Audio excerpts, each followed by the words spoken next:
I'm guessing by the fact that you are listening to a podcast called the Confident Musicianing Podcast, and you are listening to an episode specifically about confident musicians, that you maybe, just maybe, want to become, ready, a more confident musician. Am I right, or am I right? Well, you are in the right place, my friend, because there are a ton of things that confident musicians do, a ton of different habits and whatnot, and we are about to dive right into them, so let's get into it. Hello and welcome to the Confident Musicianing Podcast.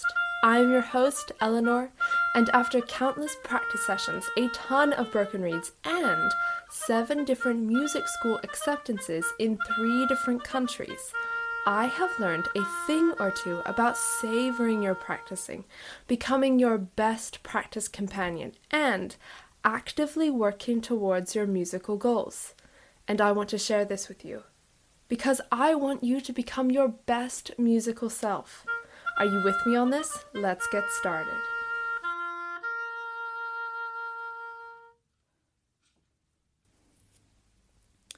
Hey there, before we dive in, I want to share a quick win with you. If you have been listening to the podcast for a while and maybe following me for a while, you probably know that I like wins. Quick wins, big wins, tiny wins, whatever wins. And I want to share with you a quick win that I recently had. Usually when I play in orchestra, I play with my teacher's reeds. But with this specific rehearsal, I didn't have any working reeds from my teacher. They were all kind of dead. And I realized oh no, I have to have a working reed. So I made one. And I have been learning how to make reeds for a while now, but this one was the first one that I played in public and that actually sounded really, really, really good in public. And that was such a huge win for me because, that's such a good milestone. So I just wanted to share it with you because it made me excited, and I love sharing the exciting things. If you have any wins, big, small, whatever they are, I would be so grateful if you could let me know if you're willing to share it with me. You can totally share it with me. You can email me at eleanor@confidentmusician.com, or you can DM me at eleanor.obo, and maybe they might end up on the podcast. If that's okay with you, maybe your wins can end up on the podcast. I would love to feature people's wins, your guys' wins, in the future episodes. That would be absolutely amazing. So if you're interested in doing that, please do send me a quick message, either through email or through Instagram, and I'm going to put those links in the description or in the show notes, but that would be absolutely amazing. So yeah, okay, let's dive in. Number 1. When confident musicians are in a room with people who are better than they use it as a learning opportunity. I absolutely love being around people who are better than me at my instrument. But that was not always the case. I used to get super duper duper jealous. I used to feel nervous. I used to feel insecure because they were way better than I was, and it wasn't great. But then I started to realize, wait, I can learn something from these people. I can, instead of feeling nervous around them and insecure, I could learn something from them. I could be inspired by them. It could be a good thing.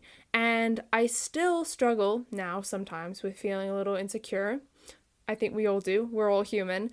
But now I'm able to kind of create a situation where I am really, really inspired by them. And I think that is something that could be amazing. So for you, it might be someone who is better than you in orchestra, or maybe an older student, and they are way better, and all that you can do is just gawk at their amazingness, right? Just be like, oh my gosh, they are amazing. Well, I challenge you to try to be inspired by that amazingness and let it rub off on you. Because at least for me, when I am with people who are better than I am, I tend to play better. And I wonder if that's the same for you. Number 2, they aren't afraid to embarrass themselves. Confident musicians are not afraid to embarrass themselves. This can be definitely tricky because we are all human, and it is in our nature to be sensitive to getting embarrassed 100%. We are afraid of trying new things for fear of shame or embarrassment 100%. But I always say, and this is something that is really, really important, it's only embarrassing if you make it embarrassing. It's only embarrassing if you let it be embarrassing. Embarrassment is it's an opinion. Someone might say that's embarrassing, and someone else might look at the same thing and be like, no, it's not. So let me ask you a question. If there were no chance of shame or rejection or embarrassment, what would you do musically? Think about it. Would it be an audition for a specific ensemble that you've always wanted? Would it be maybe making more connections with other musicians? You want to talk to more musicians, make more friends, or even make more connections professionally? Is it that? Or maybe it's even just playing out in orchestra, being more confident in orchestra. What is that one thing that you would do if there were no chance of shame, fear, rejection, embarrassment? What would it be? Think about it.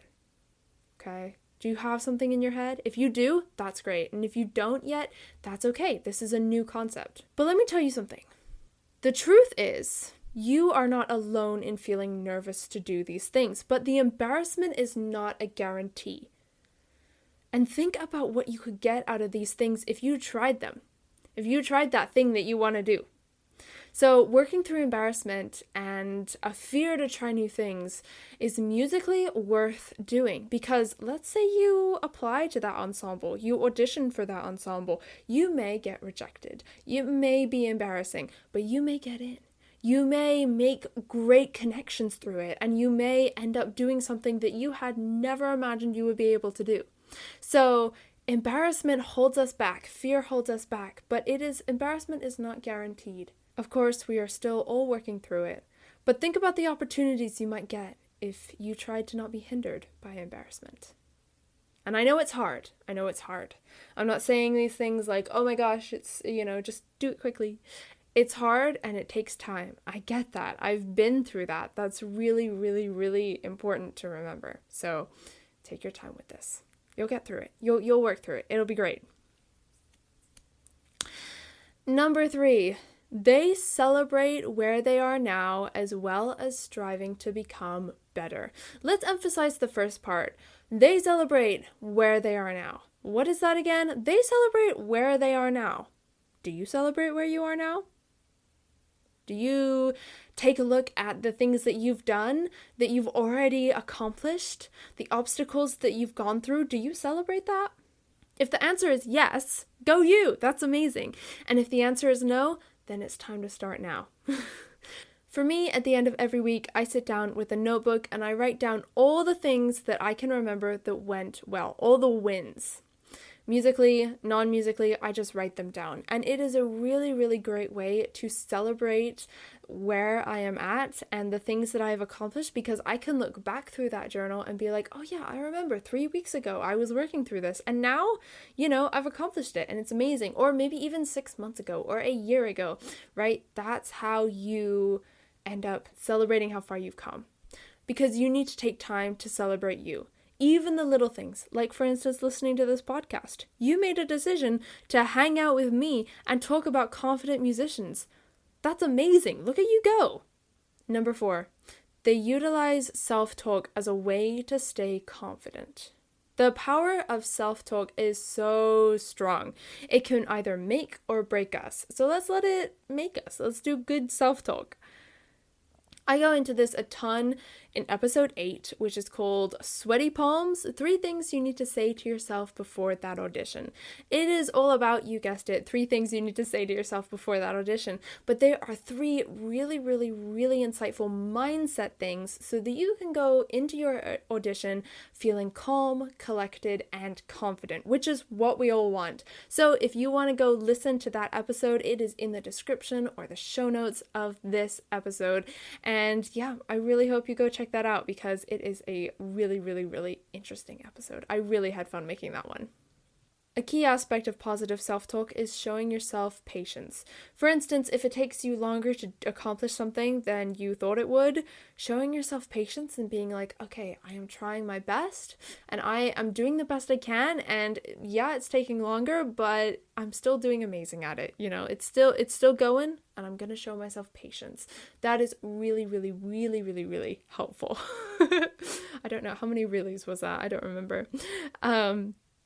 Number 5, they surround themselves with supportive people. This one is important because this one is a game changer. When you are in a room with other musicians who support you, that is an amazing feeling. I remember one time I was talking to another oboist, and we had set up a video call, and I had never met her before, but we were chatting about studying oboe at universities, and then the conversation just flowed into us talking about all the different musical opportunities that we had coming up and how excited we were.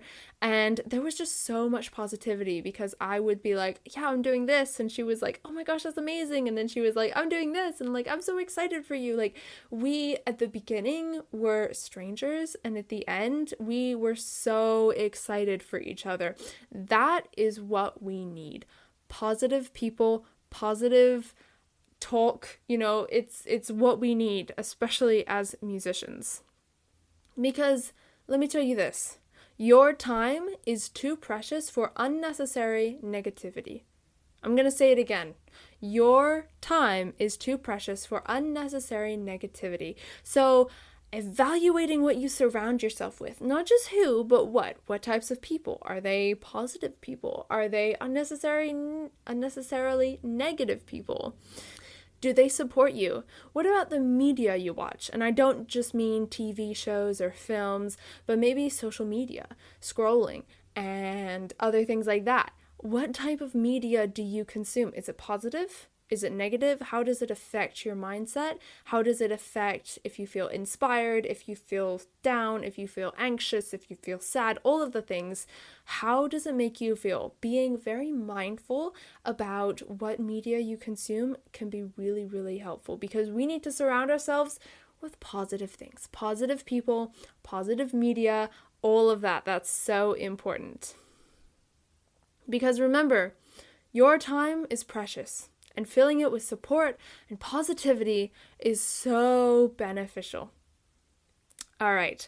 So that is it for this episode today. Thank you so much for hanging out with me. That is so lovely of you. I invite you to try to incorporate at least one of these 5 things into your next week, or maybe 2 days, or maybe 1 day, whatever you want to do. I invite you to just take one of them. Just take one of them and try to incorporate them as you go about your day, about your musical life. So I hope to see you in the next episode, and yeah, bye!